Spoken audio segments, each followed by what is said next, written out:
And then suicide, attempts, handguns don't win for attempts in suicide. Actually, the use of overdosing does.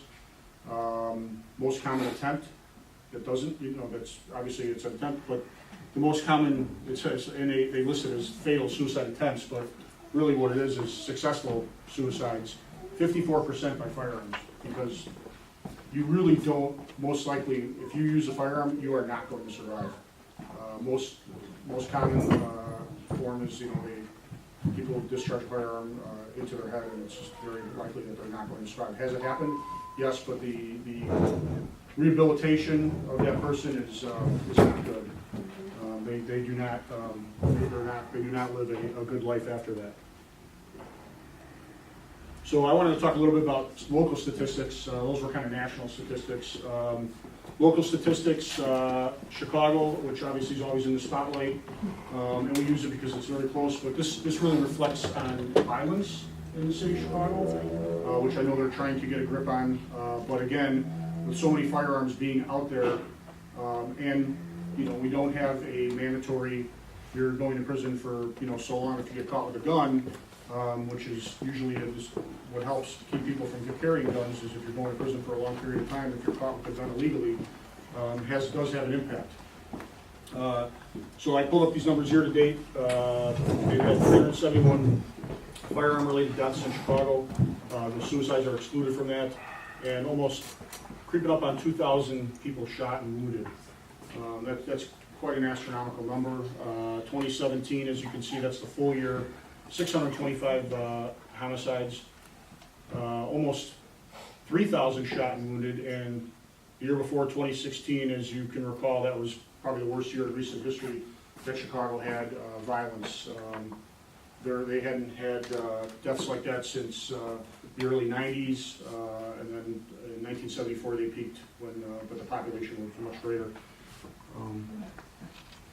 So Illinois gun deaths in 2016, just under 12 per 100,000. We're ranked 34th out of gun deaths in the United States. I wanted to mention, because I talked a little bit earlier about gun recoveries.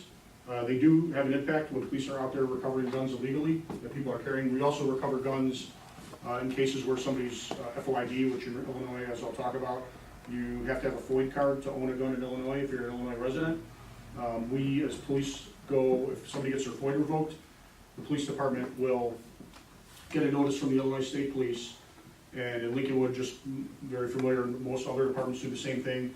I will assign it to the sergeant of investigations, who will give it to a detective, and we will make a visit to ensure that that person has given up their firearms and also turned in their FOID card, because it's revoked and they should not be in possession of the FOID card, and they should also not be in possession of any firearms. So, again, suicide rate, I know that it's a concern. It's definitely a concern with firearms. Suicide rate by firearm, 36% in Illinois.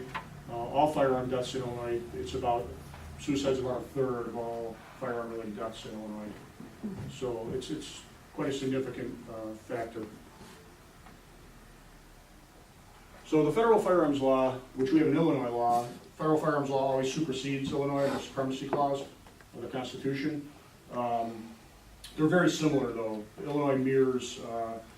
Illinois is one of the few states that actually requires you to get a firearm owner identification card. Most states don't have that requirement. So you basically go through. You have to fill out an affidavit, and it goes to the state police to get a FOID card. And then there's certain things you have to state on there. Now, if they find out you're lying, you can get charged with perjury for lying on an affidavit, which the state police does check. They do when they check to see if you're eligible for a FOID. That's the first step. Then they also, if you go to decide to get a concealed carry license, those are further steps. But you have to have a valid FOID in Illinois to get a concealed carry first. There's obviously additional steps to get a concealed carry in Illinois. But some of those things people may not be aware of.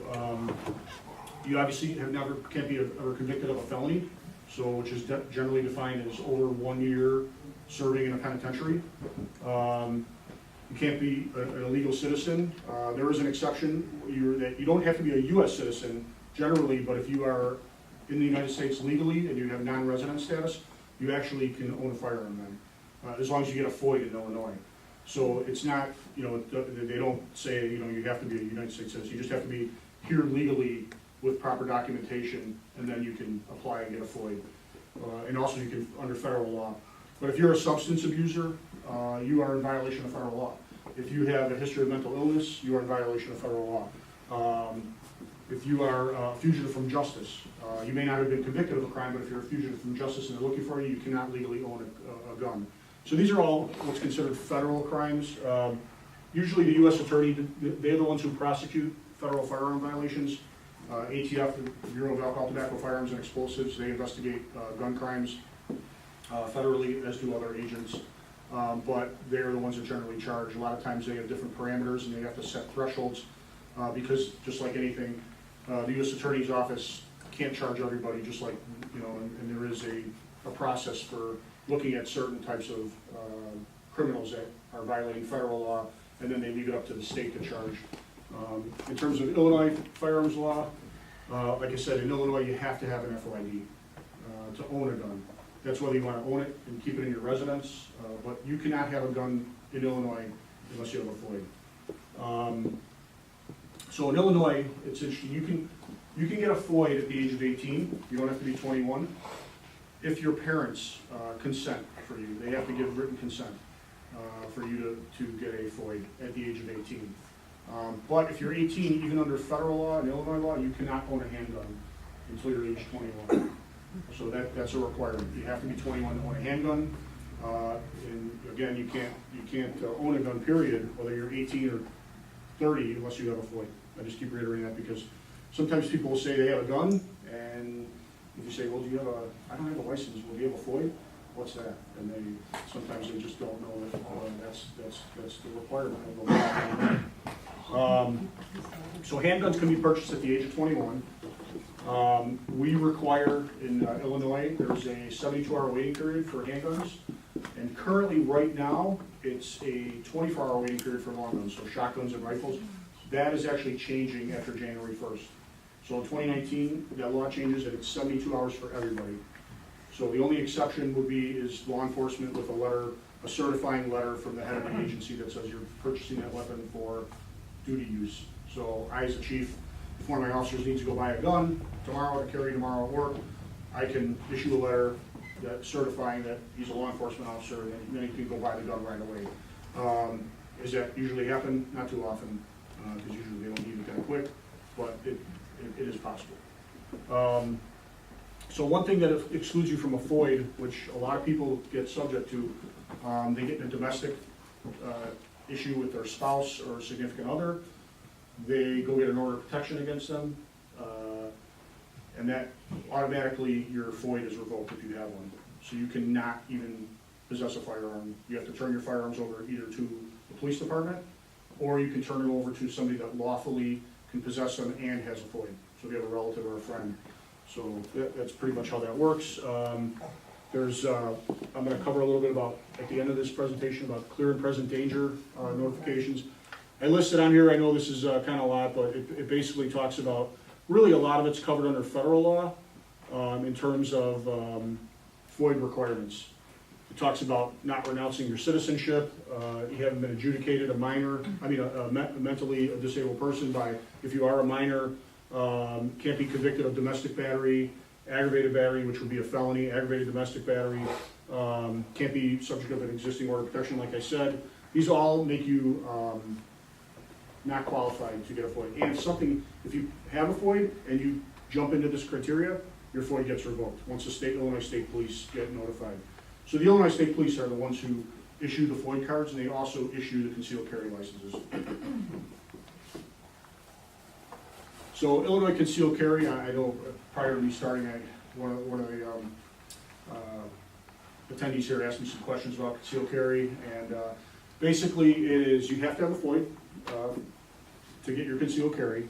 In Illinois, we require 16 hours of training with that firearm, and the aspects of the law and how that gun functions. You have to go to a qualified instructor. That's one of the requirements. Those instructors that are qualified are registered with the state, so they have to meet certain criteria. They have to issue you a training certificate that says you completed training properly. That's something that you have to turn over to the Illinois State Police when applying for a concealed carry license. And a lot of people refer to it, they sometimes say my gun permit. In Illinois, it's a license, actually. Some states do call it a gun permit, but in Illinois, for some reason, they call it a license. And we were one of the last states to have a concealed carry license. For those that are just kind of curious on factual knowledge, most states had already implemented that, and Illinois was one of the last. You have to submit a current photo that's within the last 30 days. Can't be an old photo.